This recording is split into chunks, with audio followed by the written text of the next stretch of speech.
এয়া মই এই যে এখন মানে ফটো এখন লগাই দিছোঁ, সেইজনী আচলতে মোৰ ভণ্টি হয়, মোৰ খুৰাৰ ছোৱালী।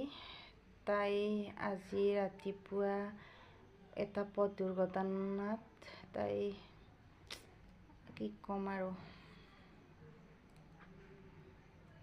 তাই মানে আমাক এৰি গুচি গ'ল। ৰাতিপুৱা 8:30মান বজাত মই মানে যেতিয়া মই আনদিনাৰ দৰে সদায় ৰাতিপুৱা উঠি গা পা ধুই আজৰি হৈ আহি নিয়ৰক স্কুলত যোৱাৰ কাৰণে মই ৰেডি কৰাব ওলাইছোঁ, তেতিয়া মই মোবাইলটো চালোঁ যে কেইটা বাজিলে। মোবাইলটো মানে চাওঁতে ইমান মানে ফোন মিছ কল। তাৰপিছত ভাবিলোঁ আনদিনাতো এনেকৈ কাৰো ফোন মিছ কল ৰাতিপুৱাই নাহে। তাৰপিছত মই যেতিয়া ফোন মাৰিলোঁ তেতিয়া খবৰটো পালোঁ। পাই মানে কি ক'ম আৰু, তাই মানে লগে লগে আমাৰ মাজৰ পৰা মানে কি বুলি ক'ম আৰু, আমাৰ মাজৰ পৰা তাই লগে লগেই মানে গুচি গৈছে।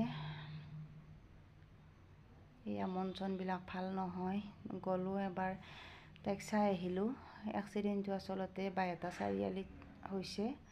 নলবাৰীত ৰাস চাবলৈ গৈছিলে, ৰাস চাই উভতাৰ সময়ত হৈছে এক্সিডেণ্টটো।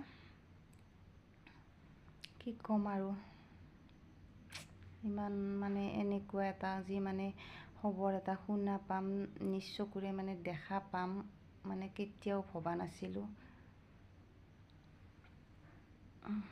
এয়া তাইক চাই আহিলোঁ, আহি মানে সেই কথাবোৰে চকুত ভাহি আছে, মানে বেলেগ কথা একো ভাৱ নহয় তাকে।